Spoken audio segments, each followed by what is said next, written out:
Whether it's power station, factory or stadium, covering installation or maintenance, Spec, the specialist power contractor to industry.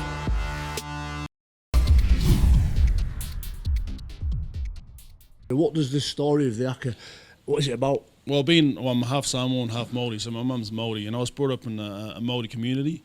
It's like a village type, so I went to a bilingual school. We spoke Māori and English, and that's just what's part of life, Doing the Haka, that's just what you do, ceremonies, funerals, birthdays, weddings, everything. You just always do the Haka. And it's one of those things, like you'll be out playing with the kids, the parent, everyone will just call you in Haka time, and you just walk in, take your shirt off while you're walking, and this is something you do. You just get immune to it. Every Kiwi can relate to that, even if you're not Māori. But if you're from New Zealand, that's what you do in New Zealand. So everyone knows the Haka if you're born in New Zealand. And some of the story behind it, I've heard that you're looking up to summon the spirits, and then you talk about going down into a hole, you sort of hiding from your enemy. You're going to die, and then you're not going to die. Just give us a little bit of the lingual, the syntax behind the Haka. Well, that Haka that you're talking about is very commercialised from the All Blacks, and it's just carried on as being traditional. But there's hundreds of Hakas. You can make a Haka tomorrow and put it out to your tribe or your village, and they'll do it, next week. If it's good, they'll do it, they'll keep it. But everything has a meaning behind it, and that one that you're talking about now, kamate, it's actually, we used to war with each other, like all savages used to do. It's just talking about a guy he hid in the hole. He's a chief, hid in the hole. Cause we used to bury our food in holes, and we still do. We still cook our food in holes. So he sat in the hole. His wife's out on top of him, and it's a strange story, to be honest. So, like, you wouldn't think it's got anything to do with fierce rivalries or war. So all it means is we're gonna die. We're gonna die. He's hiding behind his wife, Like you do. Yeah. The alarm goes off. No, very true. Go and have a look. Yeah. We're gonna die. Yeah, what's that noise? And then all he's saying is kamate, we're gonna die. Kaora, no, we're gonna live. And then he's a hairy man, so it just says I'm a hairy man. Tēnei te tangata, hoodoo means hairy. And then so it's just talking about the sun. We can see the sun because the people who are trying to invade the village had left.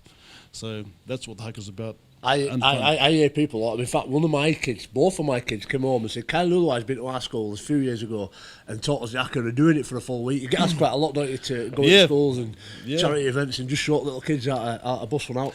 Yeah, well, when I left New Zealand, I thought that was the end of it, but I'm still here doing it in England. But the kids enjoy it, and I don't mind sharing the love and sharing what we're about as New Zealanders. And just lastly, most importantly, I suppose, when you go stand in front of that in an international game, I stood in front of it playing for England. It's immense. The hairs on the back of your neck and all that. It's one of the most exhilarating experiences you're ever going to have. In fact, that last game we played in, they even sold an experience where a fan walked right out in front of the Haka to be able to experience it right front up. But how much does it motivate you for a game? Does it get the adrenaline right up and just get you prepared to take that first carry and make that first tackle? Yeah, definitely.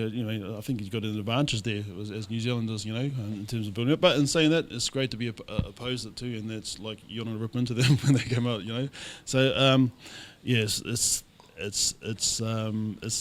probably the best feeling you could ever get when you do it, because when you're brought up young, come through school and that, when you have your shirt off, the more you rip yourself up, such as putting grazes on yourself and start bleeding, the more manly you are.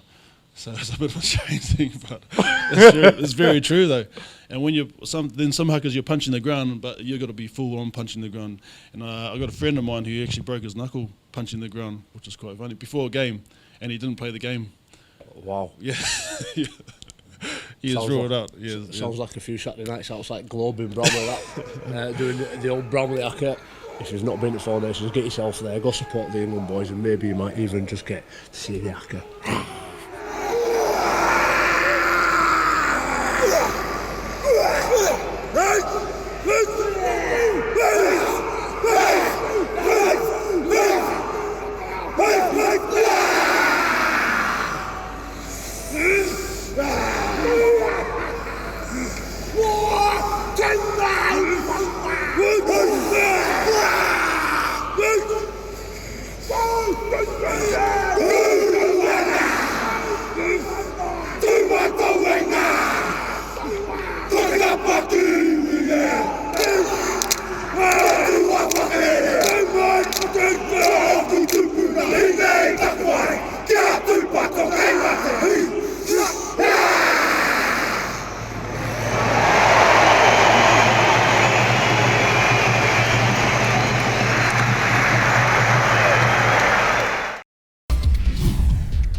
Whether it's a power station, factory or stadium, covering installation or maintenance, Spec, the specialist power contractor to industry.